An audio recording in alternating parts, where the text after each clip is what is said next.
Haverá um dia que Deus há de julgar todos os seres. Todos nós prestaremos contas das nossas ações, das nossas omissões, dos nossos pensamentos. Nós semeamos, em breve colheremos. Que possamos compreender do que se trata, o que as Sagradas Escrituras nos apontam quanto a juízo de Deus, quanto à verdade que emana das suas Sagradas Escrituras. Nós estamos aqui todos os dias meditando nas Sagradas Escrituras. Nós estamos quase terminando a leitura integral da Bíblia em um ano. Nós já estamos nos profetas menores. Oro para que o Senhor nos capacite, para que o Senhor nos direcione, sabendo que dependemos única e exclusivamente dele. Nós temos estudado os fundamentos da fé cristã, temos abordado documentos históricos, confissões históricas que apontam a essência da fé protestante. A fé protestante, que não é uma fé que foi criada em 1517, mas é fruto daquilo que diz as Sagradas Escrituras e por um tempo ficou perdida, onde a religião ficou dominada por homens. E então, Deus, por intermédio da sua soberania, capacita homens a resgatarem o poder das Sagradas Escrituras. Não que emane algum poder destes homens, mas sim das Sagradas Escrituras, trazendo ela novamente como um lugar de preponderância, onde ela se torna nossa única regra de fé e prática, direcionando as nossas vidas. Que vocês possam continuar meditando, que vocês possam ser direcionados, que Deus nos capacite, que sejamos iluminados pelo Espírito, a compreendermos a sua soberana verdade. Humildemente pedimos, crendo que somente Ele pode nos conceder isso. Bom dia a todos que sempre fazem parte, que estão aí desde o começo. Parabéns. Glorificado seja o nome de Deus por nos capacitar, sabendo que isso não emana de mentes naturais, o desejo de conhecer mais a Deus, o desejo de buscar conhecimento, o desejo de estar em comunhão. Nós cremos que é o agir do Espírito em nossas vidas e nós agradecemos a Ele por tamanha dádiva. Capítulo de número 33 da Confissão de Fé de Westminster trata do juízo final.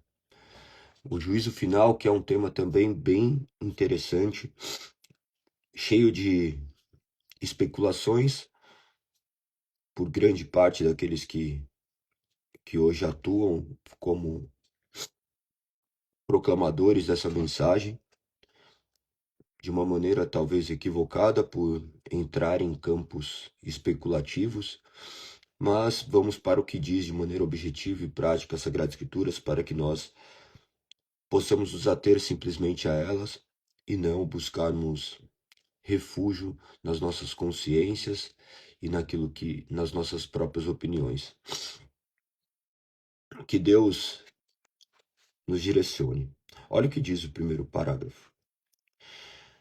Deus já determinou um dia no qual com justiça há de julgar o mundo por meio de Jesus Cristo, a quem foram pelo Pai entregues o poder e o juízo. Nesse dia, não somente serão julgados os anjos apóstatas, mas também todas as pessoas que tiverem vivido sobre a terra comparecerão ante o tribunal de Cristo, a fim de darem conta dos seus pensamentos, palavras e obras, e receberem o galardão, segundo o que tiverem feito, bem ou mal, por meio do corpo. O parágrafo é muito objetivo e ele já sintetiza muito bem aquilo que as Sagradas Escrituras dizem. Eu gostaria de ler os fundamentos bíblicos que apontam nesse sentido. Em Atos dos Apóstolos, capítulo 17, verso 31, diz: Pois ele estabeleceu um dia para julgar o mundo, com justiça, por meio do homem que ele designou, e mostrou a todos quem é esse homem. Nós vemos em João, capítulo 5, verso 22, além disso, o Pai não julga ninguém, mas deu ao Filho a autoridade absoluta para julgar. Continua no verso 27, e lhe deu autoridade para julgar a todos, porque ele é o Filho do homem. Então, nós vemos o mundo sendo julgado por meio de Jesus Cristo, de maneira que foram entregues única e exclusivamente por Deus. Ele aborda todas essas questões de maneira bem nítida nas Sagradas Escrituras, nos direcionando a um caminho seguro, a uma verdade bem objetiva e clara. Judas 6, quando fala Judas 6, sabendo que Judas só tem um capítulo, então você menciona o número como já se fosse, como já é de fato o versículo. Também lhes lembro os anjos que não se limitaram à autoridade recebida, mas deixaram o lugar a que pertencia. Deus os mantém acorrentados em prisões eternas na escuridão, aguardando o dia do julgamento. Nós vemos aqui de maneira muito clara, então, do que acontece com esses anjos.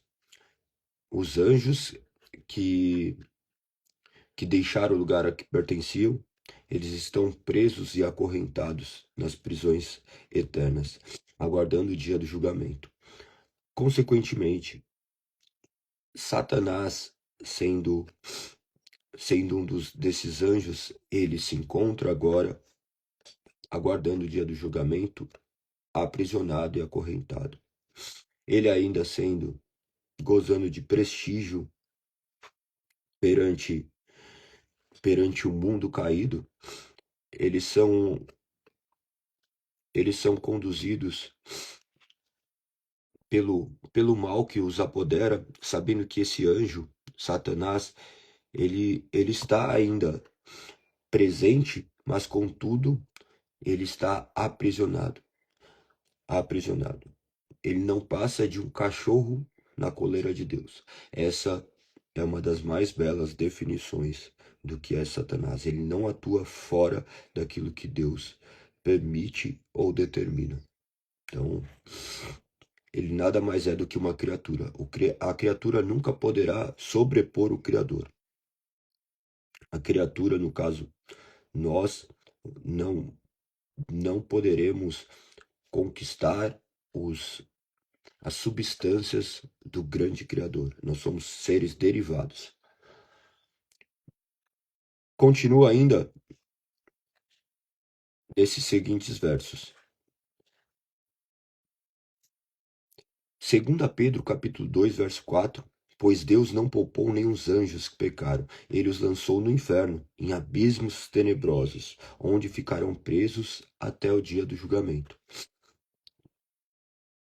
Nós vemos então, de maneira muito clara e objetiva, o que se trata dos anjos caídos. Não há margem para especulação de que eles atuam livremente entre a sociedade. Ainda temos uma série de versos. Eu estou lendo para que vocês possam ter bem claro isso, tá? Algumas questões que são bem práticas, eu costumo apenas ler os textos, também dependendo do tempo que eu tenho. Mas aqui, como se trata do juízo final, muitas coisas já foram incutidas na mente de vocês. Vocês já começaram a raciocinar acerca daquilo que seus olhos contemplaram e pensa que o mundo não nos oferta a Deus conforme ele estabeleceu na sua palavra, e sim segundo as suas próprias imaginações. Muitos de vocês estão aqui completamente contaminados por The Chosen. Vocês imaginam que o que fala em The Chosen retrata fidedignamente o que as Sagradas Escrituras dizem. Lembre-se que são expressões artísticas, onde eles possuem intenções, do qual de trazer uma mensagem, mas sob a ótica de determinadas pessoas e com liberdades poéticas para contarem segundo as suas perspectivas. Da mesma forma que em ministrações, o ministro ele faz ilustrações para fazer com que as pessoas compreendam. Mas, como tem a exposição do texto, você fica atrelado ao texto. Como você assiste esses filmes, seja até novelas, aquelas novelas da Record, você vai ver que eles estão ali incutindo coisas que são muitas vezes até criações e não estão mencionadas nas Sagradas Escrituras. Então preste muita atenção nisso. Quando vocês verem filmes, quando vocês verem representações, busquem o que as Sagradas Escrituras dizem para que vocês tenham esse suporte. E não apenas aqueles meios que são facilitadores, sim, mas podem nos induzir a erros, tá? 2 Coríntios capítulo 5, verso 10 diz: Pois todos nós teremos de comparecer diante do tribunal de Cristo, para que cada um receba o que merecer, pelo bem ou pelo mal que tiver feito neste corpo terreno. Em Eclesiastes capítulo 12, verso 14 diz: Deus nos julgará por todos os nossos atos, incluindo o que fazemos em segredo, seja o bem ou seja o mal. Romanos 2,16.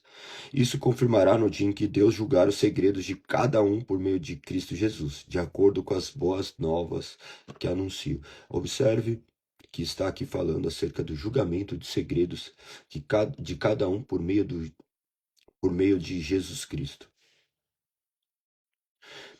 Tudo que estiver em acordo com as Sagradas Escrituras. As Sagradas Escrituras é a régua que nos mede, é a balança que nos pesa. Romanos capítulo 14, verso 10 menciona: Então por que você julga outro irmão? Por que o despreza? Lembre-se de que todos nós compareceremos diante do tribunal de Deus. Isso nos coloca em uma questão de igualdade, onde todos nós haveremos de prestar contas. Todos nós estamos fadados a comparecermos diante desse juízo. Então não se julgue melhor que ninguém. Saiba que o amor de Deus é imensurável e tenha paciência, analise a sua própria existência e tenha misericórdia daqueles que te cercam, pois todos haverão de prestar contas. Romanos capítulo 14, verso 12 diz: Assim cada um de nós será responsável por sua vida diante de Deus. Assim cada um de nós será responsável por sua vida diante de Deus. As Sagradas Escrituras nos apontam para uma responsabilidade do qual nos foi delegada por Deus. Nós prestaremos contas de todos os atos. Não se esqueça acerca dessa responsabilidade do qual nós temos para com a vida que nós temos levado. Observe e examine a si mesmo. Mateus capítulo 12, verso 36. Eu lhes digo, no dia do juízo vocês prestarão contas de toda palavra inútil que falarem. A abordagem aqui é muito abrangente. Nesses versos, você vê prestarmos contas de todos os detalhes, a ponto de abordar nossos pensamentos e nossas palavras, palavras inúteis que temos proferido. Ontem, quais foram as palavras inúteis que saíram da sua boca? Palavra inútil não é simplesmente palavrão, não, são palavras que não causam edificação. Por isso que nossas palavras são dádivas e nossas bocas são usadas para a proclamação do reino, a proclamação da verdade de Deus. Galego, eu preciso ficar falando versículo e capítulo toda hora? Não, mas eu tenho que falar coisas que edifiquem. Eu tenho que propagar palavras que vão causar mudanças no mundo. As minhas palavras servem para lançar ao solo da terra sementes que em determinados tempos haverão de frutificar. Por isso que nós não somos pessoas que iremos entrar em contendas, em debates, em questões que são pormenores. Nós vivemos para glorificar o nome do Senhor, sabendo que Ele tem nos capacitado para isso. Nós nos calamos quando devemos nos calar, falamos quando devemos falar, e tudo isso com muita responsabilidade para que o nome dele seja glorificado. Ele continua a abordar no verso 37, por suas palavras vocês serão absolvidos e por elas serão condenados. A mesma palavra que me absolve também será usada para me condenar. De forma que preste atenção ao que você tem falado, preste atenção aos seus pensamentos, preste atenção, porque o juízo final Nós não sabemos o dia nem a hora, mas ele há de chegar e não tardará. Talvez você olhe e fale, Galego, as pessoas falam desse Armagedon, do fim dos tempos, do juízo final, mas nunca chega. Nunca chega. Faz 2000 anos que estão falando isso e até agora nada. 2000 anos pessoas se deparam com o juízo final. 2000 anos pessoas vivem o juízo final. Viver não está atrelado somente nessa vida, mas na vida eterna. Por quê? A vida, ela, de certo modo, é infinita, porque a sua vida não será aniquilada. Depende porque você entende de vida. Olha que interessante. A vida não é simplesmente o que nós estamos vivendo. A vida corresponde também à vida espiritual. E nós sabemos que a alma é imortal. Então, diante da vida, se você entender que a vida pertence à alma, a vida é eterna. E você, quando partir, você se deparará com o juízo de Deus. O juízo onde você ou habitará o céu ou o inferno, como nós abordamos ontem. Você ou contemplará a face de Deus como seu Salvador, como seu, como, como seu Deus soberano, a face de Cristo, ou você se deparará com o justo juízo e será reprovado. O juízo final haverá de acontecer, onde por fim não haverá mais essas questões, mas elas ocorrem todos os dias. Todos os dias alguém vai e se depara com Deus prestando contas da sua alma. Hoje é o dia de você se arrepender e crer. Hoje é o dia de você confessar Cristo como seu único e suficiente Salvador. Porque o juízo aborda nossas vidas todos os dias. Todos os dias. Nós estamos a uma fagulha da eternidade. Uma fagulha da eternidade. Pessoas que ontem estavam aqui, hoje já não estão. Segunda-feira eu estava voltando de um lugar. Um homem estava no chão com uma série de pessoas tentando reanimá-lo, do qual ele foi atropelado por um carro. Ele estava de bicicleta, a bicicleta toda entortada. Ele ali jogado ao chão, uma bicicleta aparentemente boa. Um homem aparentemente também com, com vestes que demandava que ele estava talvez voltando do seu trabalho. Ele não chegou na casa dele. Na casa dele depende do que você entende por casa. Ele foi, ele não chegou no lar dele, as pessoas não tiveram oportunidade de se despedir, de dar a última palavra, ele não deu a última palavra. O estado que ele estava era grave, não vi se ele de fato faleceu, mas pelo desespero de todos que estavam ali ao lado, a quantidade de pessoas que estavam ali, essa pessoa se deparou com a realidade da morte. A morte da ausência de vida nesse plano, mas se deparando com seus olhos sendo abertos para a realidade. Qual é a realidade que você se deparará quando seus olhos se fecharem para esse momento? Pensar nisso é essencial, porque isso governará a vida que você vive aqui. A vida que você vive aqui glorifica o nome de Deus. Você tem ficado com os olhos no tempo presente ou na eternidade? O que são esses tempos aqui? Esses tempos aqui são ínfimos. Eles são meramente passageiros. O que são 80 anos, que é a média, 75 anos, que é a média de vida de um brasileiro? O que é 75 anos? É muito ou pouco? O que vocês acham? 75 anos é muito ou pouco? Você vai, provavelmente, se você começar a pensar, você vai falar assim, depende. Comparada com o quê? O tempo, para ser comparado, ele tem que ser comparado com o tempo Se você comparar 75 com 120 anos, você vai ver aí 45 anos de diferença. Você fala assim, não, talvez seja pouco. Mas se você comparar a 200 anos, daí você fala, é menos que a metade. Se você comparar com qualquer que seja o número, vai ter um padrão de diferença que você vai determinar como muito ou pouco.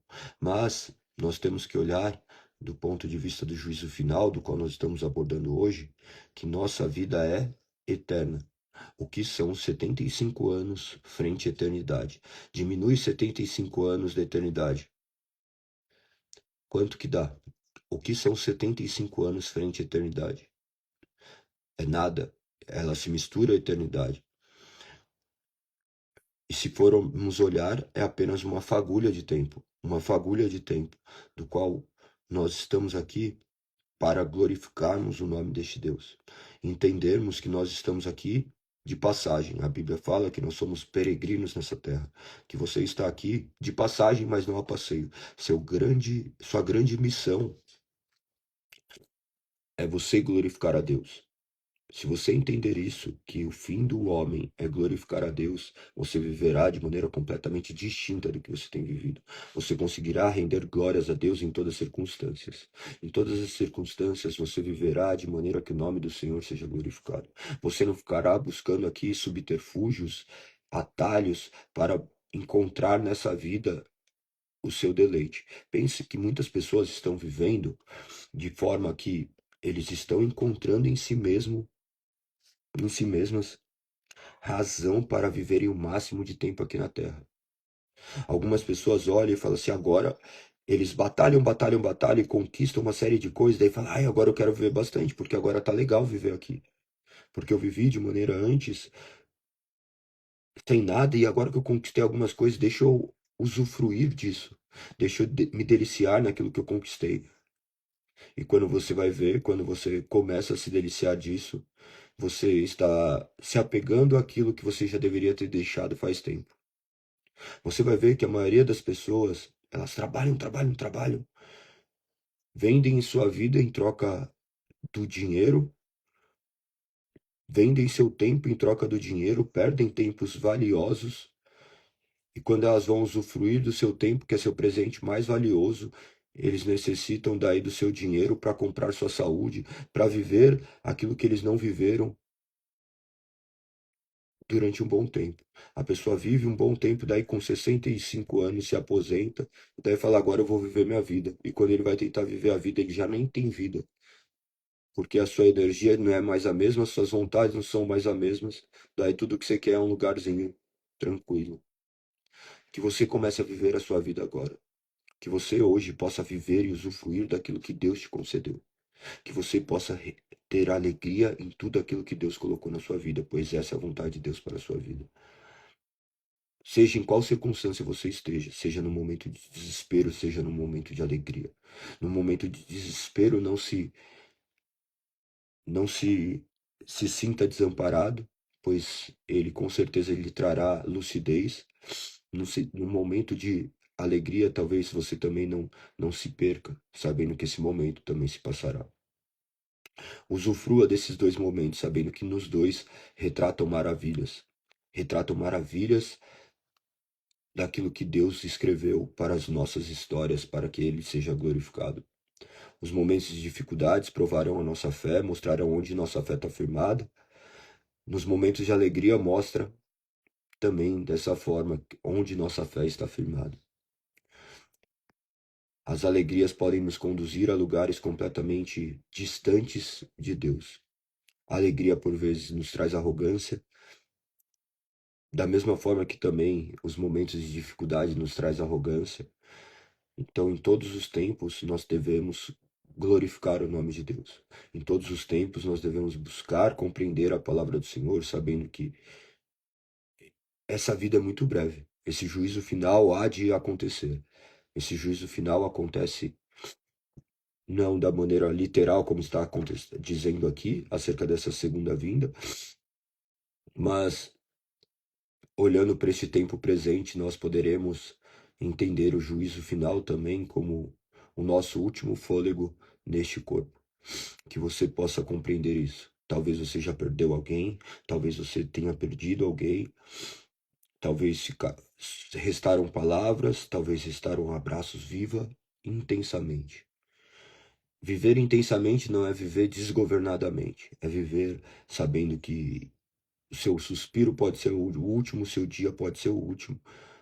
Então viva de maneira que sábia, usufruindo da melhor forma daquilo que Deus te concedeu, fazendo com que ele seja glorificado. Por vezes, últimas palavras não serão ditas, últimos abraços não serão ditos, e quando talvez se depararem com a perda de pessoas, ou talvez com a sua ida, você olha e fala assim: eu vivi de maneira sábia, seguindo a palavra do qual ele estabeleceu para a minha vida. Prestem muita atenção quanto a isso, tá? É um tema de extrema necessidade. Estão entendendo? Estão entendendo tudo isso? Eu estou fazendo uma abordagem de maneira um pouco mais global, porque é um assunto que nós devemos meditar sempre, tá? Parágrafo de número 2. O fim que Deus tem em vista, para isso, tendo determinado esse dia, é manifestar sua glória. A glória da sua misericórdia na eterna salvação dos eleitos, e a glória da sua justiça na condenação dos réprobos, que são injustos e desobedientes.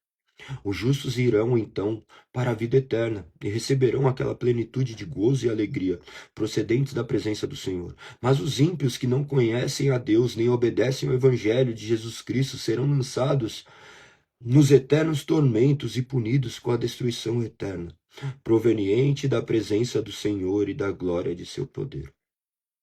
Meu Deus, é muito bem escrito tudo isso. Pensa que esses homens demoraram quase 5 anos, né, para escrever isso. Cada frase foi muito pensada e tentando retratar fielmente o que as Sagradas Escrituras dizem. Para vocês terem uma ideia, como diz nessa primeira sentença, nessa primeira oração aqui, o fim que Deus tem em vista para isso, tem determinado esse dia, é manifestar a sua glória, a glória da sua misericórdia na eterna salvação dos eleitos e a glória da sua justiça na condenação dos réprobos, que são injustos e desobedientes. Olha o que diz o verso que aponta para esse sentido. Romanos capítulo 9, verso 22. Da mesma forma, Deus tem o direito de mostrar sua ira e seu poder, suportando com muita paciência aqueles que são objetos de sua ira, preparados para a destruição. No verso 23, ele age desse modo para que as riquezas de sua glória brilhem com esplendor ainda maior sobre aqueles dos quais ele tem misericórdia, aqueles que ele preparou previamente para a glória. Preparou previamente para a glória. Do que se trata aqui? Ele diz que o fim que Deus tem em vista, determinado esse dia, ele manifestará a sua glória. Como será manifesta a glória?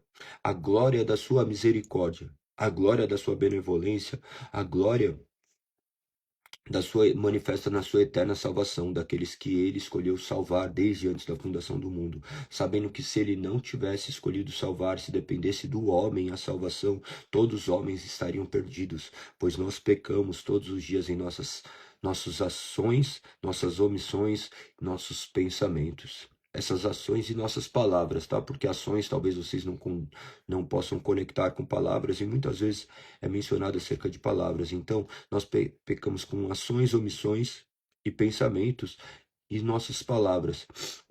Todas as vezes nós pecamos em tudo. Eu, você, todos, não há quem não peque, não há um justo sequer. É assim que a palavra aponta. Se você ler Romanos 3, você verá justamente neste sentido. Se nós pecamos contra Deus, todos nós estamos condenados. O mínimo de pecado leva à morte. Lembre-se de Adão e Eva. Adão e Eva, talvez vocês olhem e falem assim: nossa, ele só comeu um fruto que vocês têm como maçã. Ah, comeu uma maçãzinha, já vai morrer. Eles não morrem porque eles comem do fruto. Eles morrem porque eles desobedeceram. Da mesma forma que quando desobedecemos Deus, nós morremos. Morre algo dentro de nós. Morre algo na nossa vida de maneira perceptível. Adão e Eva, eles já se depararam com a morte, se deparando com a sua nudez, da mesma forma que nós, nesse corpo, nós já se deparamos com a morte, nós já nascemos morrendo. Por isso crianças morrem, crianças nem nascem. Crianças que são concebidas, eles morrem em fragmentos de segundos. Eles vivem no ventre materno, que já é uma vida quando ele foi fecundado, vive algumas semanas e não chegam a viver esse mundo externo, mas ali eles já morrem. O que que é isso? Fruto do pecado. A morte é fruto do pecado.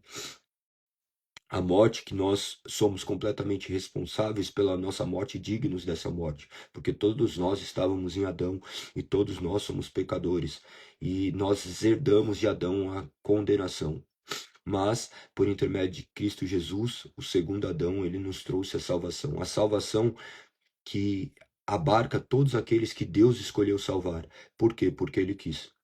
Porque ele escolheu salvar por conta da sua misericórdia.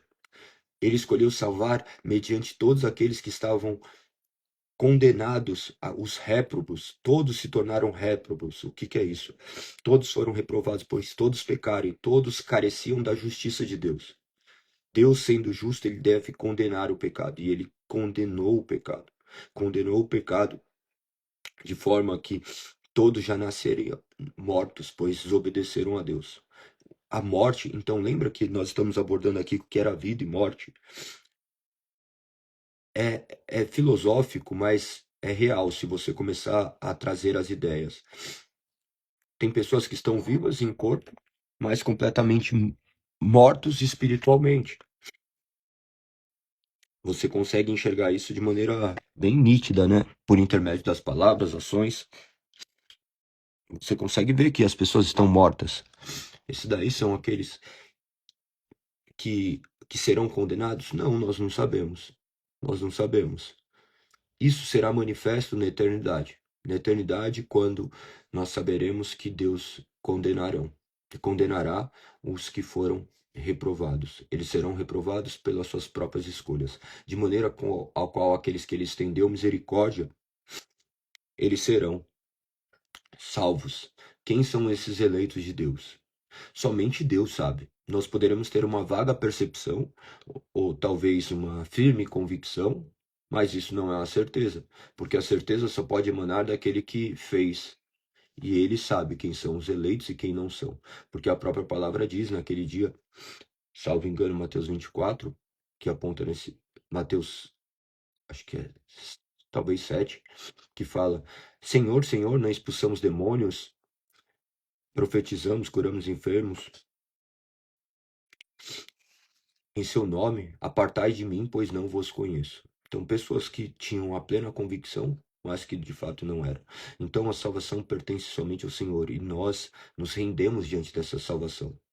Nós nos rendemos sabendo que somente a Ele pertence o destino eterno das nossas vidas, das nossas almas. E seja qual quer que seja, a honra será dada a Ele.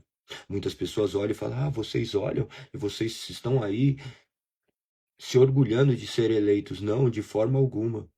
Nós estamos aqui clamando ao Senhor para que, que Ele tenha misericórdia de nossas vidas. Nós não estamos aqui arrogando que somos melhores que alguém. Muito pelo contrário, nós olhamos para o mundo e temos compaixão para com o mundo, porque nós pertencemos a este mundo. Nós estávamos mortos em nossos delitos e pecados, mas Deus retirou as escamas dos nossos olhos, nos fez enxergar a realidade deste mundo, e agora nós proclamamos esse evangelho a toda criatura, seja ela quem for, nos presídios, nos prostíbulos, nos tribunais, nos lugares sociais, em qualquer que seja, porque em todo lugar habita a morte, que só pode se deparar com a vida quando essa palavra penetra este lugar e esse ouvido é rompido mediante o estridente som dessa palavra, que traz vida àqueles que estão mortos. Então, quando nós abordamos essa questão de reprovação, de eleição, nós não fazemos distinção de pessoas, porque nós cremos que todo ser humano é miserável e merecia a morte. Mas Deus é o grande Salvador, o eterno Redentor, do qual escolheu salvar. E nós rendemos glórias a Deus por isso. Não entendendo os mistérios, porque uns e não outros, mas olhamos para o que as Sagradas Escrituras dizem. sabendo que Deus escolheu salvar e a Ele pertence a salvação. Porque nós não temos nada daquilo que nós construímos por nós mesmos, senão aquilo que Deus antes nos ofereceu. Pense muito bem a respeito disso. É um tema muito interessante, mas que deve ser meditado e também deve prestar muita atenção para que você não seja juiz da vida das pessoas, tá? Nós olhamos e nós temos misericórdia. Nós olhamos talvez uma vida que agora se foi, você vê um bandido que estava ali sequestrando uma família, tinha acabado de estuprar as crianças que estavam naquela casa, pega, você vê os policiais chegando, prendendo e essas pessoas por vezes tomando das suas próprias mãos e fazerem justiça, matarem aquele homem de maneira com requintes de crueldade, nós olhamos diante essas coisas e nós não nos orgulhamos. Nós temos misericórdia dessas vidas porque nós sabemos que era uma vida que se extinguiu. Que talvez fosse as nossas vidas se Deus não tivesse derramado a sua misericórdia sobre nós. O bem não emana de nós, o mal flui da nossa vida de maneira natural. Nós não somos tão ruins quanto poderíamos, porque Deus tem nos guardado. Então nós olhamos para essas circunstâncias da vida e nós não nos alegramos. Nós vemos a justiça ser feita nos tribunais, em todos os lugares, vendo e quem dirá a justiça de Deus. Por isso nós nos curvamos diante da sua grandeza. O juízo final é o ápice, mas lembre-se, a morte, nós já nos depararemos com esse juízo. Com esse juízo. Pense se você tem vivido como uma pessoa que Deus derramou a vida sobre você, e se Cristo derramou o sangue sobre você, foi aspergido o sangue da cruz do Calvário sobre a sua vida, se de fato você representa uma vida transformada, porque todos aqueles que o sangue de Cristo efetivamente comprou na cruz do Calvário não viverão mais para si mesmos, eles viverão para a glória de Deus. Nós somos convidados a reflexões onde não são meramente superficiais. O meu cristianismo não está atrelado a um culto de domingo, mas uma vida que é manifesta. Uma vida que não é manifesta diante dos olhos dos homens, mas que é clara aos olhos de Deus.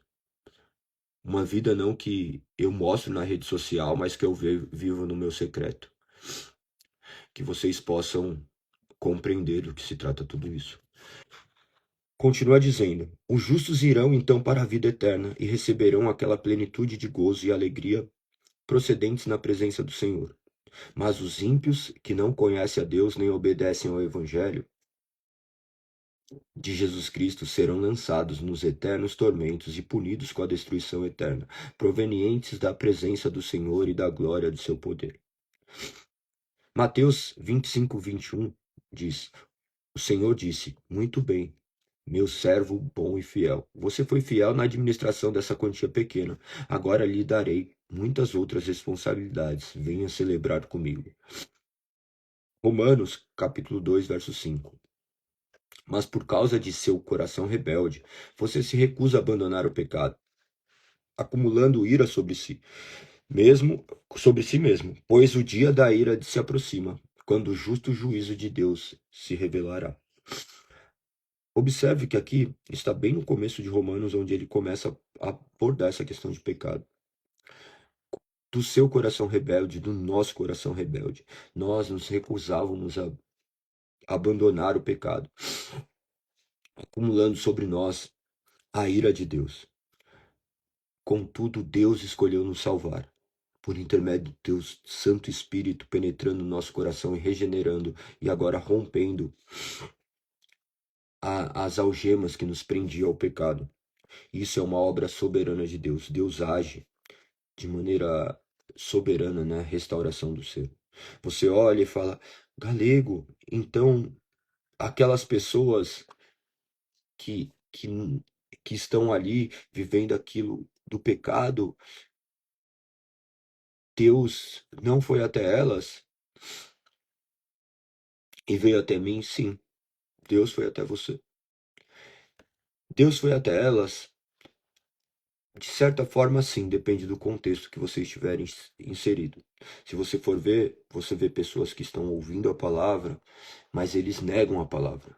Você vê que por intermédio das suas palavras, ações, eles negam crer que Deus é esse resgatador. Então eles profanam o nome de Deus e eles vivem como se o evangelho não existisse, que fosse uma mera alucinação nossa. Para as pessoas que não creem, nós que cremos somos malucos. Eu não crio um dia e para mim quem cria era completamente louco, do qual agora eu faço parte do bando de loucos, muito pelo contrário, até comando um bando de loucos.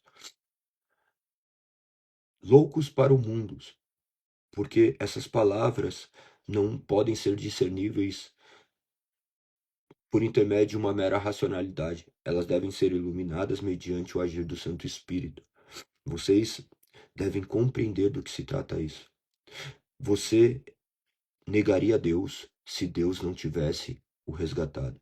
Você vê a história que nós lemos, nós estamos em Oséias, você vê o povo ouvindo as advertências e negando, fazendo o contrário do que Deus estabelecia. O tempo todo. Se não é Deus trocar o nosso coração de pedra por um coração de carne, fazer com que nossos ouvidos sejam abertos, nossos olhos sejam abertos, guiar nossos pés, nós caminharemos para esse abismo. Os justos, quando aborda aqui, não se trata de justos no sentido de que eles são bons em si mesmos, eles são bons porque Deus habitou neles, porque sem Deus o homem é completamente mau. A bondade, a bondade do homem emana única e exclusivamente de Deus. Não pode emanar algo bom de criaturas ruins. O bom é bom e ponto. E esse bom, ele consegue, sem se contaminar, estar dentro de nós. E esse é Deus operando em nós. Então, esses justos irão para a vida eterna e receberão aquela plenitude de gozo e alegria procedentes da presença do Senhor. Mas os ímpios que não conhecem a Deus nem obedecem o Evangelho de Jesus Cristo serão lançados nos eternos tormentos e punidos com a destruição eterna, proveniente da presença do Senhor e da glória de seu poder. É um assunto muito, muito extenso, tá? Muito, muito extenso. Eu estou tentando resumir, espero que esteja conseguindo. Oro para que vocês sejam capacitados a buscarem também as definições das Sagradas Escrituras quanto a isso, e vocês verão que o homem sozinho não pode ir a Deus. E por isso Deus se faz carne e vem resgatar o homem de si mesmo. Se você conseguisse ir até Deus sozinho, ele não haveria por que ele mandar o intermediador, que é Cristo Jesus. Cristo não veio possibilitar uma salvação, ele veio efetivamente salvar aqueles que estavam caminhando para um denso abismo. Continua ainda dizendo, aqui nós podemos ver 2 Tessalonicenses, capítulo 1, verso 7, Deus concederá descanso a vocês que são afligidos e também a nós na revelação do Senhor Jesus, quando ele vier do céu, virá com seus anjos poderosos. Aqui acerca da segunda vinda, do qual se trata do juízo final. 2 Tessalonicenses, ainda capítulo 1, verso 8, diz: em chamas de fogo, trazendo juízo sobre os que não conhecem a Deus e sobre os que se recusam a obedecer às boas novas do Senhor. Existem aqueles que não conheceram e aqueles que se recusaram a obedecer. Nós vemos de maneira muito clara. Talvez você olhe, isso aqui é uma questão que gera muitas discussões, tá? Muitas discussões, mas para mim é muito claro isso. Por exemplo, tem uma tribo que está em determinado lugar ali que o evangelho não chegou até lá. Como que o homem é salvo? O homem é salvo mediante o ouvir. O ouvir o evangelho. A pessoa será salva mediante a proclamação desse evangelho. Como haverão os que creem se não haverão quem pregue? Aquelas pessoas não tiveram oportunidade de ouvir o evangelho. Aquela tribo que está ali num lugar que talvez ninguém conheça, eles estão lá. E aí? Eles são salvos ou não?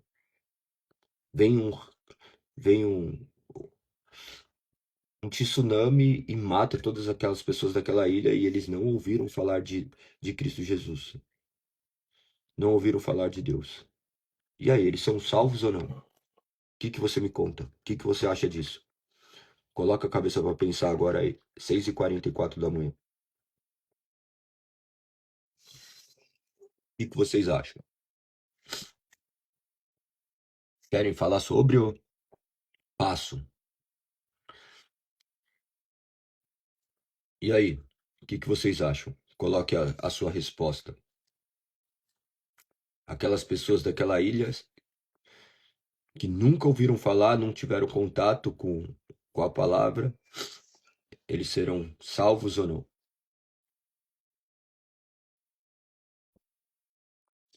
Olha que interessante. Quando eu começo a pensar nisso, eu devo utilizar o que? As Sagradas Escrituras para nortear a maneira como eu penso. Eu havia dito antes de fazer a pergunta que as pessoas devem escutar o Evangelho para serem salvas e confessarem a Cristo. Elas não escutaram o Evangelho, elas não conheceram a Deus, elas são réprobas, elas estão entre aqueles que serão reprovados. Galego, isso é muito cruel. Pensa que o mundo todo estava reprovado. Mas Deus envia o seu Filho para nos resgatar. E ele faz com que essa palavra chegue até nós. Ele está no governo de todas as coisas. Ele colocou aquelas pessoas ali. E tudo que está acontecendo está sob o governo e o controle dele. Pois senão ele não poderia ser Deus. Senão isso daí seria um Deus completamente contrário ao que se revela nas Sagradas Escrituras. Então ele colocou aquelas pessoas ali por alguma razão e pertence a ele somente a salvação. Ele salva por misericórdia, ele não é obrigado a salvar ninguém. Então aquelas pessoas, embora condenadas, a nossa indignação deve fazer o quê? Deixa eu buscar esses povos que estão em lugares distantes. Se só causa indignação e você fala assim, que Deus cruel, então olhe para que talvez você é mais cruel do que esse Deus que você apontou. Porque você tendo recursos e capacidades para ir a esse lugar, você não vai. Quando foi a última vez que você foi ministrar para alguma pessoa? Nem as pessoas ao seu lado, seus amigos, você ministra. Você não convida para ir ao culto por medo de perder a amizade, sabendo que o destino da alma deles depende do evangelho. Então você se importa em perder ele por alguns anos, mas você não se importa em perder ele para a vida eterna. Se você é um amigo verdadeiro, você deve proclamar o evangelho a toda criatura ao seu redor, seus amigos. E se você ainda olhou, falou assim, não, Deus então não é esse Deus que eu acredito, porque ele vai salvar aquelas pessoas daquela ilha. Ele escolheu salvar conforme a sua palavra diz, e ele escolheu nos capacitar para que possamos ir até lá. Então agora, cientes disso, nós proclamamos a mensagem a toda criatura em todos os lugares do mundo. E Deus vai capacitar pessoas a irem a esses lugares. A ir pregar em lugares que nunca ninguém foi, a falar a pessoas que nunca ninguém falou. É algo que é muito abrangente, tá? Então pensem com muito cuidado acerca disso tudo. É muito interessante essa questão. Continua dizendo, vamos para Mateus. Quando o Filho do Homem, capítulo 25. Quando o Filho do Homem vier em sua glória, acompanhado de todos os anjos, ele sentará em seu trono glorioso. Todas as nações serão reunidas em sua presença, e ele separará as pessoas como um pastor separa as ovelhas dos bodes. Colocará as ovelhas à sua direita e os bodes à sua esquerda. Então o rei dirá aos que estiverem à sua direita: venham, vocês que são abençoados por meu Pai, recebam como herança o reino que lhes preparou desde a criação do mundo. Tudo já foi preparado desde a eternidade. Maravilhoso, né?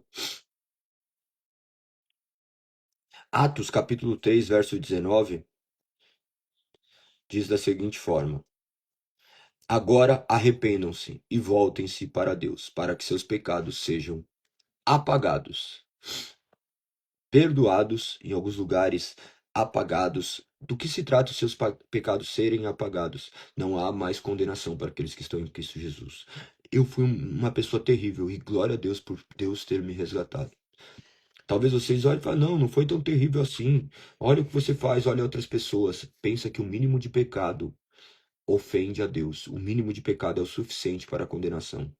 Se fui mais ou menos que o outro, isso pouco importa.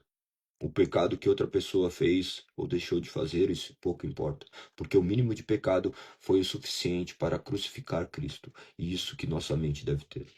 Quando estou ali ministrando, eu não estou ligando se a pessoa matou uma pessoa, matou 10, se ela fez isso ou aquilo, se ela mentiu, se ela é glutona, se ela fez isso ou aquilo. A questão é que o pecado está ali e ela deve se arrepender dos seus pecados. Nós temos que olhar por essa ótica, porque senão nós ficaremos fazendo gradação de pessoas. Ah, esse daqui pecou desse jeito. E se Deus te perdoou, os pecados foram apagados. Apagados não diante do mundo, porque se você matou, você vai ter que cumprir pena por isso. Se você adulterou, você vai ter que cumprir a sua pena de viver o resto da sua vida longe da sua família, porque você vai se distanciar dos seus filhos, você vai ter que sofrer por isso, você vai ver que você destruiu um monte de vidas e essa é a sua pena aqui na terra, você vai ter que pagar por isso. Você responderá pelas suas escolhas, pelas suas ações. Se você fez coisas ruins no passado, você continuará pagando por isso aqui na terra, mas diante de Deus você já foi perdoado. E sendo perdoado diante de Deus, quem é você para não se perdoar? Se perdoe, não deixe que o pecado do passado governe a sua vida. Eu tenho muito peso na minha vida porque eu tive dois filhos que não vivem comigo, né? Eles são meus filhos, eles não podem viver a unidade de uma família. É muito doloroso. É muito doloroso eu acordar e poder beijar dois filhos que estão aqui, cadê os outros? Ah, não, mas uma já é grande, já tá vivendo a vida dela, mas eu roubei dela o direito de viver com um pai e uma mãe. Eu tirei dela, o pecado tirou dela, mas eu sou responsável. Se você não tem Deus que te perdoa, você carrega pesos. Mas se você tem Deus que te perdoou, você entende como o peso do pecado e agora você odeia o pecado. Você odeia o pecado. Você fala assim, não quero mais viver isso. E vou falar para todo mundo não viver isso.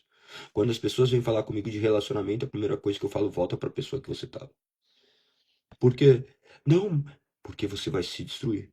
Você vai destruir um lar. O pecado destrói tudo. Ah, não, mas é impossível. Não, impossível não. Olha o livro de Oséias. Olha o livro de Oséias. Quem assistiu Amor de Redenção aí, que está aí, que eu falei para assistirem? Você vai retratar tudo isso. Então, olhe com muita atenção tudo isso. Olhe com muita atenção essa vida. Seus pecados foram perdoados. Glorifique o nome de Deus por isso. Nós estamos falando aqui de salvação. O juízo final haverá de acontecer. Mas a questão é se você morrer agora, para onde você vai? Você crê verdadeiramente em Cristo Jesus ou você é apenas um cristão nominal? O que vocês são? Você de fato crê em Cristo? Você diz crer em Cristo, mas você não consegue nem se reunir no corpo de Cristo, você não consegue ler a palavra, você não consegue resistir às suas tentações. Cristo te salvou do quê? O que você tem vivido? Cristo te salvou para você ter duas mulheres, para você ter dois maridos, para você continuar mentindo, para você continuar roubando, para você continuar comendo desgovernadamente, não controlando seus desejos, as suas emoções, você vivendo dessa forma completamente mentindo, fazendo milhares de coisas que envergonham o nome de Deus. Cristo te salvou para isso? Não, ele salvou, não salvou para uma vida futura, nos salvou para essa vida. Ele nos salvou de maneira que agora nós vivemos essa vida. Você foi chamado para uma vida diferente. O que você faz glorifica o nome de Deus. Seja você fazendo o que for, seja você varrendo a sua casa, seja você diante de milhares de pessoas exercendo a sua função ali. Talvez você seja um médico, um jogador de futebol, seja o que você for, você terá que glorificar a Deus por intermédio das suas palavras, das suas atitudes, das suas ações, das suas omissões. Pense que o fim está próximo. Seu fim pode ser agora. Nesse instante, Deus pode parar a sua respiração, parar seu coração, e você se deparará com a realidade que você talvez tenha negado. Que você possa se arrepender dos seus pecados e crer que Deus escolheu te salvar e te perdoar.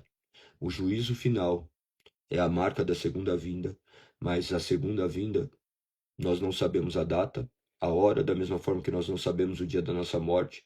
Estejamos preparados. Nunca estamos prontos para a morte, mas estar preparado é estar preso a essa palavra que nos governa e nos guarda. Parágrafo 3º. Assim como Cristo, para afastar os homens do pecado e para a maior consolação dos justos,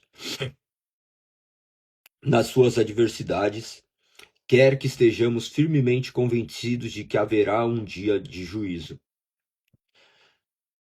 Temos uma série de versos que apontam nisso, mas eu vou me ater apenas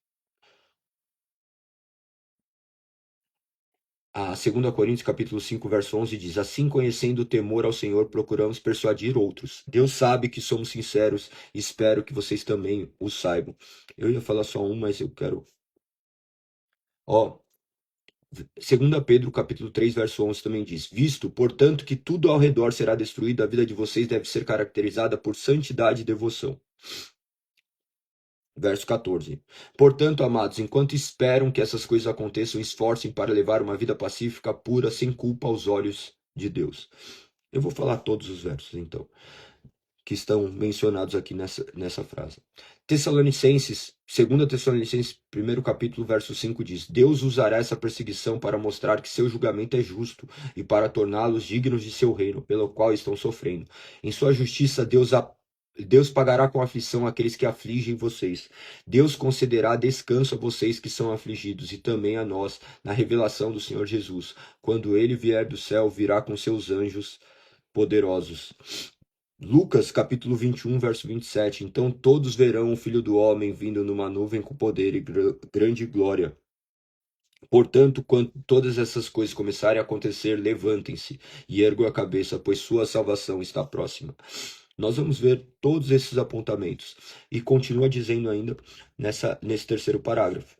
Assim também quer que esse dia não seja conhecido dos homens, a fim de que eles se despojem de toda confiança carnal. Olha por que nós não sabemos o dia do juízo final. Assim também quer que esse dia não seja conhecido dos homens, a fim de que eles se despojem. O que é se despojar? Se libertem de toda a confiança carnal. Não confie na sua carnalidade, não confie nas suas capacidades, confie na vontade de Deus. Não espere amanhã. Ai, amanhã eu me arrependo, amanhã eu creio, deixa eu usufruir da minha vida. Talvez seja chamado para prestar contas da sua vida hoje.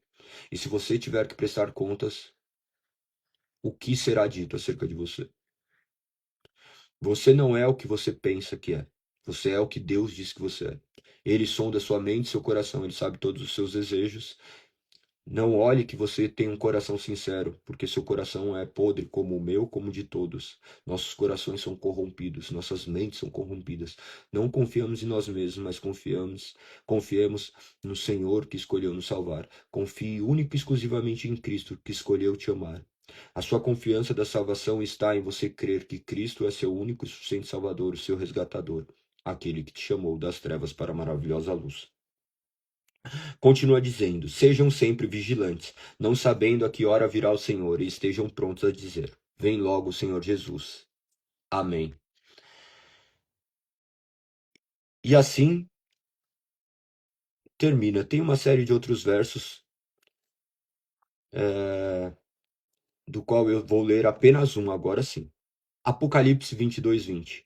Aquele que é testemunha fiel de todas as coisas diz: sim, venho em breve. Amém. Vem, Senhor Jesus.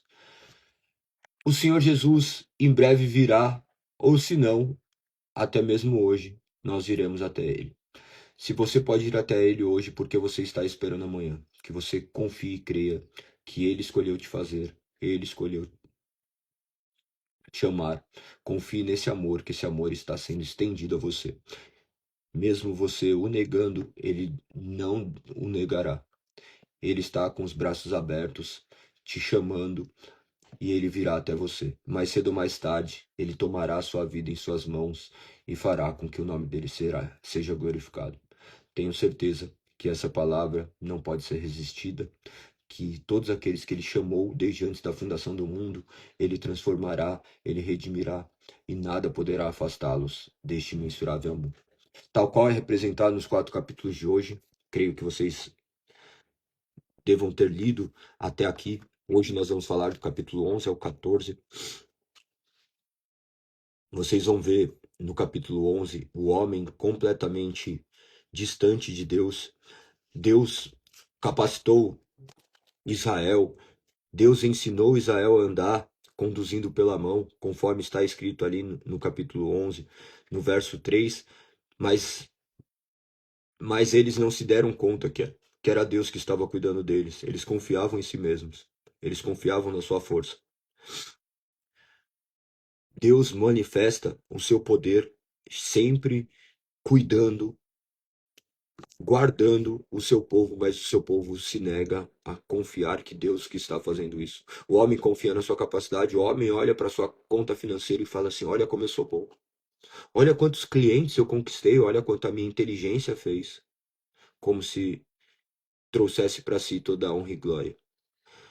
Porque o homem é medido pela quantidade de dinheiro que ele tem no banco para a sociedade moderna. Então as pessoas olham pessoas bem-sucedidas e imaginam que essas pessoas sejam dignas de aplauso. Dignos de aplauso são todos aqueles que glorificam o nome de Deus, porque quando nós aplaudimos o Senhor que os resgatou. O resto são meras vaidades.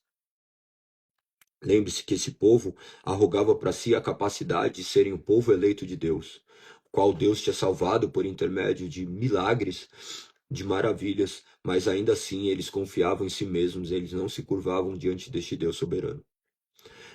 Verso 5 diz: Mas porque meu povo não quer voltar para mim, voltará para o Egito e será obrigado a viver na Síria. Aqui lembre-se que era antes do cativeiro assírio, o cativeiro que ocorreu em 722 a.C. Antes disso acontecer, ele já falava a doença daquele povo. O povo não quer voltar a mim. Da mesma forma que você não quis um dia e Deus irresistivelmente vai e transforma seu coração e um dia você começa a enxergar e as coisas mudam completamente, não porque você é bom, mas porque Deus soberanamente transforma a sua vida. Olha o que diz no verso 7. Pois meu povo está decidido a me abandonar. Eles me chamam de Altíssimo, mas não me honram de verdade. É a mesma coisa que acontece hoje, tá? Você vê pessoas chamando Deus de Altíssimo, mas não honram Deus de verdade. Talvez nós sejamos esses, que Deus possa nos conduzir a vivermos de maneira que o nome dele seja glorificado. E ele diz: Como eu poderia desistir de você, Israel? Como poderia deixá-lo? Aqui vocês vão ver Deus manifestando a sua misericórdia, Deus manifestando a sua graça. Oséias é maravilhoso porque manifesta um povo completamente pecador e Deus misericordioso. Misericordioso para comigo, para com você. Então, e quando você vê ali Israel, lembre-se que você era igual. Você era essa prostituta que está ali adorando outros deuses, vivendo como outras pessoas. Nós somos esses seres completamente depravados, nós somos esses seres miseráveis que profanamos contra o nome de Deus, que Deus teve que enviar seu filho para pagar pelos nossos pecados. Nós somos tão miseráveis que nós não conseguimos pagar pelos nossos pecados. Nós sequer conseguimos suportar a dor do peso das nossas escolhas. Olha que impactante isso, né? Quando nós fazemos coisas erradas, que nós agimos deliberadamente, livremente, pela nossa natureza pecadora, então nós somos livres para pecar, nós pecamos, e quando nós fazemos, nós queremos fazer alguma coisa para que nós não soframos a consequência dos nossos atos. Nós não conseguimos suportar a consequência dos nossos atos maus, de tão miseráveis que nós somos, covardes e medíocres. Nós somos horríveis, nós somos horríveis. Nós somos horríveis. Somente Deus é bom e glória a Deus por isso, porque isso nos coloca numa realidade. Olha o que ele diz no verso 9: Não enviarei minha ira furiosa, não destruirei Israel, pois sou Deus e não um simples mortal. Sou o santo que vive entre vocês, e não virei com minha ira, pois um dia meu povo me seguirá, e eu, Senhor, rugirei como leão. Então isso já vai ao encontro daquilo que nós estávamos falando. Nós vemos aqui de maneira muito clara: pois um dia meu povo me seguirá. Qual é o povo? O povo é o povo eleito de Deus, o povo do qual depois nós já vimos aqui Deus falando em Ezequiel que ia transformar o coração, trocar o coração de pedra por um coração de carne. Ele transformaria a mente, ele os atrairia para eles, e este é o povo que foi atraído. Não porque eles foram naturalmente, mas porque Deus os atraiu, Deus os chama, Deus os busca.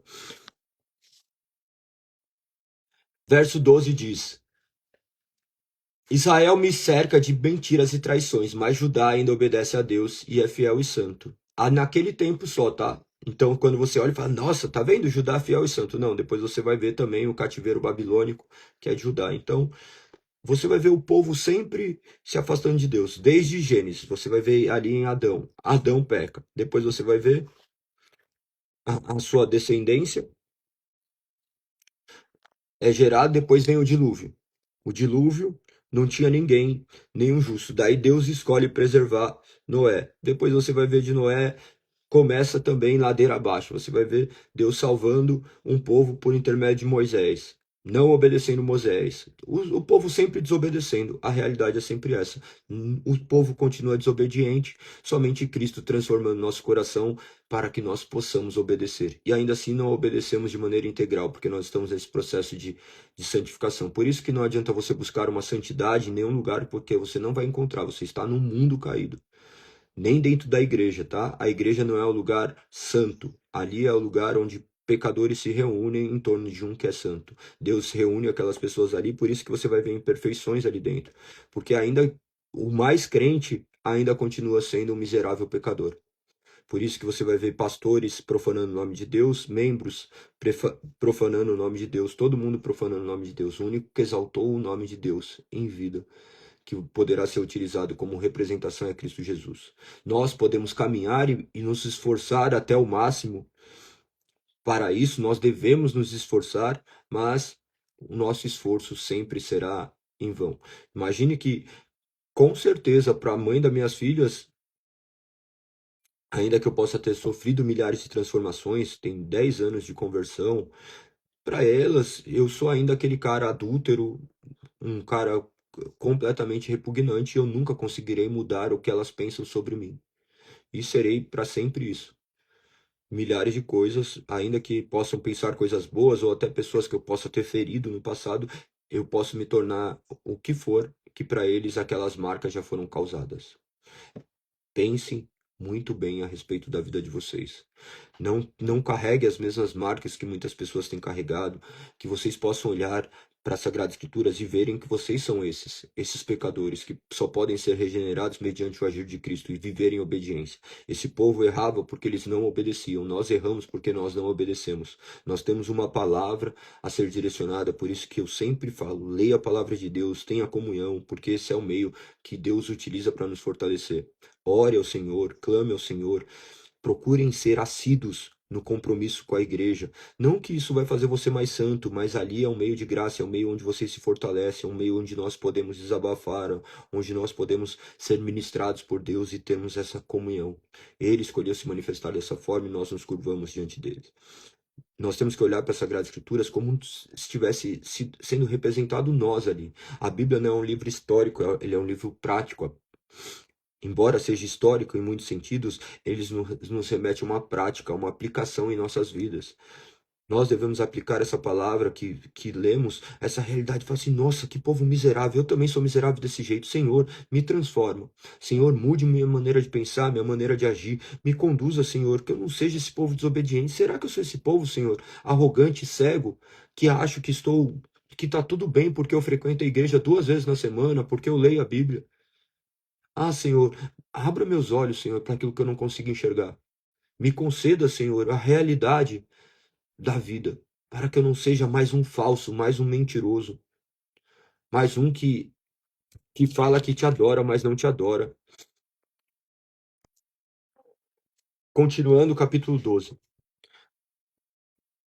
É, Olha o que diz: acumula mentiras e violência, faz acordos com as sírias. Nesses primeiros versos, aqui no primeiro verso, ele falava do que o povo estava fazendo. Imagina que Deus sabia o que ele estava fazendo e falava para eles. Imagina que Deus fala para a gente o que nós estamos fazendo por intermédio de coisas simples do dia a dia. Algumas coisas vão nos direcionando e o Espírito Santo nos incomoda, mas nós somos pecadores e não escutamos a voz de Deus. Nós chegamos e falamos assim, não, nem sou tão ruim assim. Olha o cara ali do lado. Olha aquela mulher. Deus não está falando com outro, Deus está falando com você. Essa mensagem não é para outra pessoa, essa mensagem é para você. Se fosse para outra pessoa, Deus tinha acordado ele e colocado ele aqui na live. Mas é você que entrou, seja lá por que razão, aí você se entende com ele depois na eternidade. Mas essas palavras são para nós, para mim e para você. E antes de eu falar para você, essa palavra veio me cortando de dentro até aqui, para que eu possa me examinar e verificar tudo aquilo que eu sou de fato. Que eu sei que não existe nada de bom dentro de mim a não ser Cristo. Porque tudo deve apontar para ele. Olha o que diz ainda no verso 12.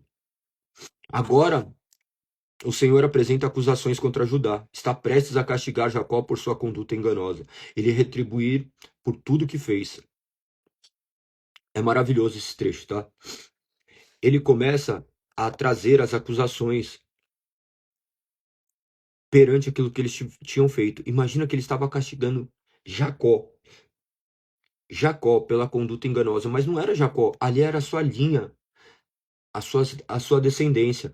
Olha o que diz no verso 3: ainda no ventre Jacó agarrou o calcanhar de seu irmão quando se tornou homem e lutou contra Deus.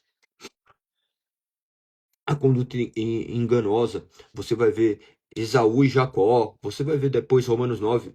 Leia com atenção esses trechos e vocês compreenderão. Verso 4 diz: sim, lutou com o anjo e venceu, chorou e suplicou que o abençoasse. Ali em Betel encontrou Deus e Deus falou com ele.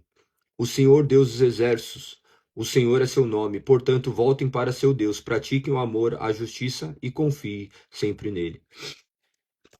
Todas as advertências sempre foram dadas, todos os pecados serão punidos, seja em você, seja em Cristo Jesus. O verso 8, Israel diz, fiquei rico, fiz fortuna com meu próprio esforço. Ninguém descobriu que enganei outros, meu histórico é impecável. Esse é o ser humano. Quando fala de Israel, dessa nação, é a nação do ser humano. O ser humano confiando nos seus próprios esforços, achando que ele que faz tudo. Ele buscando a sua exaltação. Olha o que diz no verso 9. Mas eu sou o Senhor seu Deus, que os tirou do Egito, e os farei morar em tendas outra vez, como fazem em feriados sagrados. Enviei meus profetas para adverti-los com muitas visões e parábolas. Deus nunca deixou seu povo sem um aviso. Agora o aviso de Deus está escrito. O aviso de Deus está nas soberanas palavras. Uma pessoa poderá chegar para você e falar acerca da palavra de Deus, e deve falar única e exclusivamente da palavra de Deus, advertindo. E ele continua usando pessoas para advertirem por intermédio das suas sagradas escrituras. As sagradas escrituras apontam para essa palavra. Esses profetas que foram inspirados por Deus, deixaram registrados as palavras que nós podemos confiar e saber que são direcionadas por Deus. Nós vemos ainda aqui no verso 20, quando diz, enviei profetas para adverti-los com muitas visões e parábolas, nós vemos aquele que mais falou por parábolas, que foi Cristo Jesus, mas que apontava essas parábolas por quê? As parábolas existiam razões para serem ditas, porque ele direcionava aqueles que haveriam de escutar, aqueles do quais o Deus Pai havia entregue ao Filho, para que pudessem escutá-lo. Aos outros não eram dados ouvidos para ouvir, nem mente para entender, conforme aponta as Escrituras. A partir do verso 13, você vai ver a ira do Senhor sendo manifesta. Ele diz, quando a tribo de Efraim falava, o povo tremia de medo, pois essa tribo era importante em Israel, mas pecaram ao adorar Baal, com isso selaram sua destruição. Agora continuam a pecar ao fazer ídolos de prata, imagens modeladas por mãos humanas. Olha que o povo de Deus fez imagens, eles fizeram ali, eles beijavam seus ídolos, que eram em forma de bezerro. Eles sempre faziam alguma coisa, da mesma forma que nós nos curvamos diante de falsos ídolos. Verso 4 a 8, ele traz uma promessa. Olha como diz. Eu sou o Senhor, seu Deus, que os tirou do Egito. Vocês não reconheceram outro Deus. Vocês não reconhecerão outro Deus além de mim, pois não existe outro Salvador. Isso é muito sério, tá? Então, quando você olhar, eu sou o Senhor, seu Deus, que os tirou do Egito, olhe o Senhor o tirando da vida que você vivia no passado. Vocês não reconhecerão outro Deus além de mim, pois não existe outro Salvador. Cuidei de vocês no deserto, naquela terra seca e sedenta. Mas depois de que comeram e se saciaram, ficaram orgulhosos e se esqueceram de mim. Agora eu os atacarei como um leão, como um leopardo à espreita no caminho, como uma ursa ao qual roubar os filhotes e arrancarei seu coração, como uma leoa faminta os devorarei, e como um animal selvagem os despedacerei. É tremenda essa passagem, né? Mas depois que comeram e se saciaram, ficaram orgulhosos e se esqueceram de mim. Da mesma forma que nós temos capacidade de orar antes de uma refeição e fazemos orações bem breves para comermos rápido, e depois de comermos, nós esquecemos que Deus providenciou aquele alimento em nossas mesas e nós deveríamos ainda continuar a glorificá-los.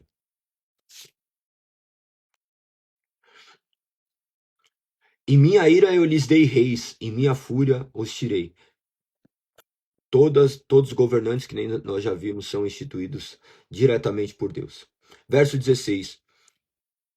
O povo de Samaria sofrerá as consequências de sua culpa, pois se rebelou contra Deus. Serão mortos pela espada inimiga, suas crianças serão despedaçadas e suas mulheres grávidas abertas ao meio.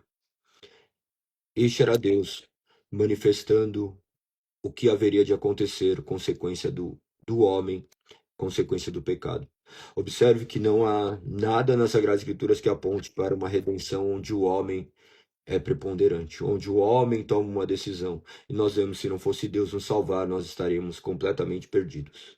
Capítulo de número 14, o qual encerrarei a live, eu vou ler de maneira integral. Quem quiser sair, pode sair. Passei muito tempo, passei 16 minutos do que eu costumava. Eu comecei essas lives querendo falar 20 minutos. E estamos aqui. A questão é que Deus nos direcione, que vocês sejam edificados por essa palavra. Vamos terminar o capítulo de número 14 de Oséias. Vou ler de maneira integral.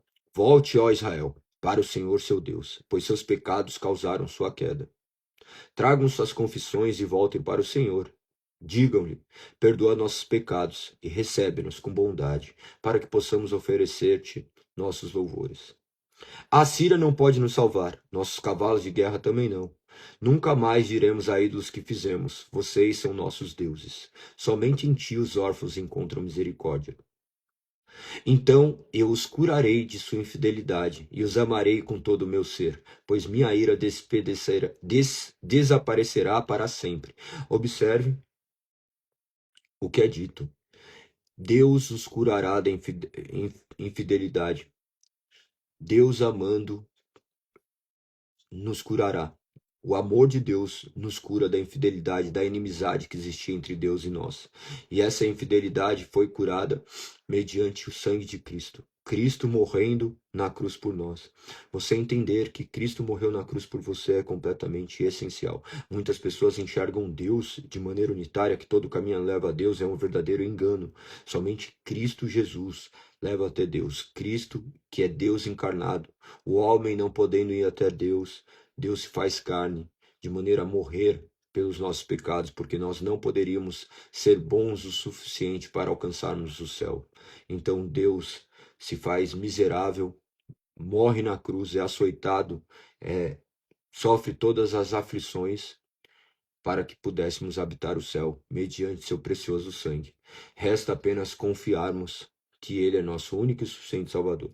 O verso 5 diz: serei para Israel como orvalho refrescante. Israel florescerá como lírio, lançará raízes profundas no solo, como os cedros do Líbano. Seus ramos se estenderão como belas oliveiras, perfumados como cedros do Líbano. Meu povo viverá novamente à minha sombra. Crescerá como o trigo e florescerá como a videira. Seu aroma será agradável, como o dos vinhos do Líbano. Ó Israel, fique longe dos ídolos. Sou eu que respondo às suas orações e cuido de vocês. Olha que belo isso. Ele nos adverte e ele diz: sou eu que respondo suas orações e cuido de vocês. Sou como árvore sempre verde. Todos seus frutos vêm de mim. Olha que maravilha. Nada de bom vem de nós, tudo de bom vem dele. Sou como árvore sempre verde, todos seus frutos vêm de mim. Eu leio várias vezes essas questões aqui e eu sempre fico encantado em ver o quanto Deus é maravilhoso, bom. Verso 9. Quem for sábio entenda essas coisas. Quem tiver discernimento, ouça com atenção. Os caminhos do Senhor são retos. Nele andam justos. Mas nesses mesmos caminhos pecadores tropeçam e caem. Tal qual abordamos acerca da salvação e da reprovação. Aqueles que foram justificados caminharão pelos caminhos retos. Aqueles que foram comprados pelo sangue de Cristo permanecerão firmes nesse caminho, não porque eles fazem algo bom, mas porque todos os frutos provêm de Deus, os capacitando a andarem num caminho reto. Mas este mesmo caminho, os pecadores tropeçam e caem. Que nós possamos orar clamando para que o Senhor nos transforme, nos regenere e faça que nossos pés não vacilem. Que nossos olhos continuem a olhar para o alvo que é Cristo Jesus. Que Ele possa nos manter firmes, conforme a sua palavra nos prometeu. Pois nós confiamos que Ele é nosso único e suficiente Salvador. Que o nome do Senhor seja exaltado e glorificado. Que vocês tenham um final de semana maravilhoso. Lembrando que amanhã nós cultuaremos ao Senhor. Às 10 horas da manhã inicia o culto, 9h30 nós temos o café da manhã. Portanto, espero vocês. Esteja lá, se você puder levar alguma coisa para compartilhar, alguma coisa simples, tá? Não precisa ser grande quantidade, cada um leva um pouco, é muito gostoso. Este momento de união que nós temos ali. Convido você a estar conosco. Que o nome do Senhor seja louvado. Parabéns a todos que estão aí firmes e fortes. Nós sabemos que os frutos só podem ser dados mediante o agir de Deus, e nós queremos que o agir de Deus tem operado em nossos corações. Glorificado seja o nome dele, que você possa conhecer cada dia mais as Sagradas Escrituras, ler as Sagradas Escrituras. Amanhã nós entraremos no livro de Joel, que também é muito legal, muito interessante, é uma abordagem um pouco distinta de Oséias, mas maravilhosa também. Não se esqueçam de ler não, assistir Amor de Redenção, porque vai retratar muito bem a história de Oséias. Claro que de maneira lúdica, tá? Não é um livro, não é um filme bíblico, não é um filme, isso daqui não tá na Bíblia. Se você vai ver ali querendo ver palavras sendo recitadas, é uma metáfora, tá? Então, veja com atenção, senão você vai ficar louco, você vai querer, não, eu vou ler só coisas referente a isso, vou ver filmes somente referente a isso. Não, não é sobre isso. Nós estamos no mundo, mas mediante todo esse mundo, vocês vão ver todas as pistas que nos direcionam a Deus e a sua maravilhosa criação e a sua redenção. Perfeito? Tamo junto, senão eu fico falando aqui a manhã inteira. Que o nome do Senhor seja glorificado, espero vê-los amanhã. Glória a Deus por termos essa oportunidade. Não se esqueçam de comentar e compartilhar. Amanhã estaremos aqui, mais um dia para honra e glória do Senhor. Um abraço a todos, obrigado a todos aqueles que participaram. O Éder comentou aí acerca do que era o amor de redenção e conseguiu enxergar essa realidade da reflexão sobre os pecados do homem, o quanto Deus nos ama. Esse é todo enredo bíblico. Somos miseráveis pecadores, do qual Cristo Jesus é nosso grande e suficiente Salvador. Tamo junto, um beijo no coração, até amanhã. Fui. Se tiverem dúvidas, mandem aqui, que o nome do Senhor seja exaltado e glorificado. Beijo. Silvia, Gandhi, Valdomiro, Mari, Pamela, Eliane, tenham um excelente final de semana. Éder, até amanhã, se Deus assim permitir. Fui. Valdomiro, a confissão não acabou, não. Tem apêndice, tá? Tem mais 2 artigos como apêndice. É muito interessante isso, né? Amanhã nós conversaremos sobre isso. Fui!